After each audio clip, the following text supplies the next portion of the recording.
My learned colleagues have provided some very interesting points which I'll address, such as Tom's point on the referendum. He said that 67% of the country would like a referendum on the EU, and that 42% of them would vote to stay in the EU. But what happens to the 58% of them who don't want to stay in the EU, who, if they had a referendum, would vote to leave the EU?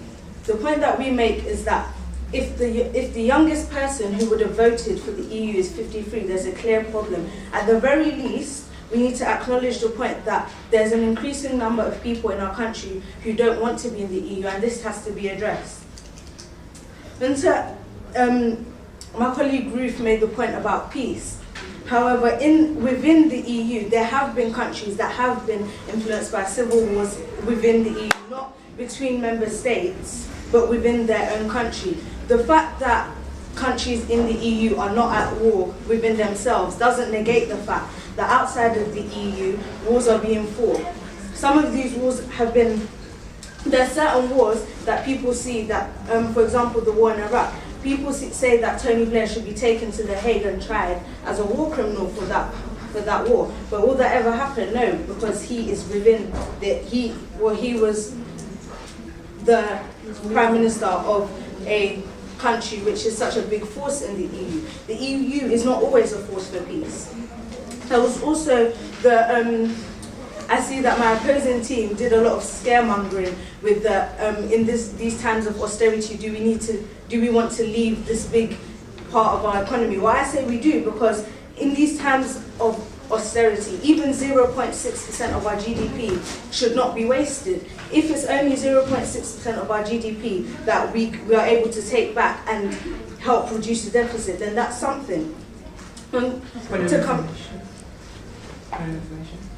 I would like to also highlight the fact that in 2011, Britain was the capital for foreign direct investment.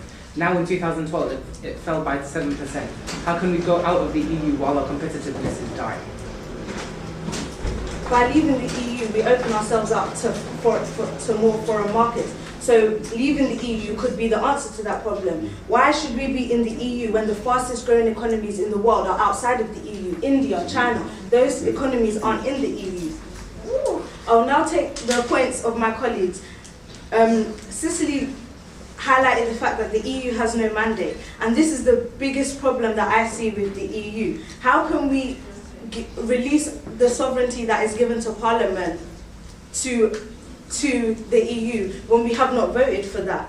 When the turnout for the voting for MEPs who are our members of the European Parliament is the lowest turnout of any election that we hold in this country. It simply has no mandate and it simply can't continue. We also see that simple laws that we would pass in this country are being debated, and we don't have the right to make a law in this country and have it stand as law. If David Cameron says that he doesn't want prisoners to get the vote, then why should that be up for debate by the EU, who have no part in our country? So see that Glory talked about the cost of EU regulation. In times of austerity, it's unbelievable that the amount we're spending on the EU is in the billions. We should be funding our own country, our NHS, our education. We should be funding our railways, for example. We should be investing in our country, not helping Greece, who's had to be bailed out. We should look at our country. Why are we helping Greece and other European Union countries when our country is in debt, when our citizens are losing their jobs, when our hospitals are being closed, when all this is happening in our country? In concluding, our team's debate is that we don't need the EU. We should leave the EU. At the very least, we should have a referendum on leaving the EU, because the EU has no mandate and the EU is stifling our economy.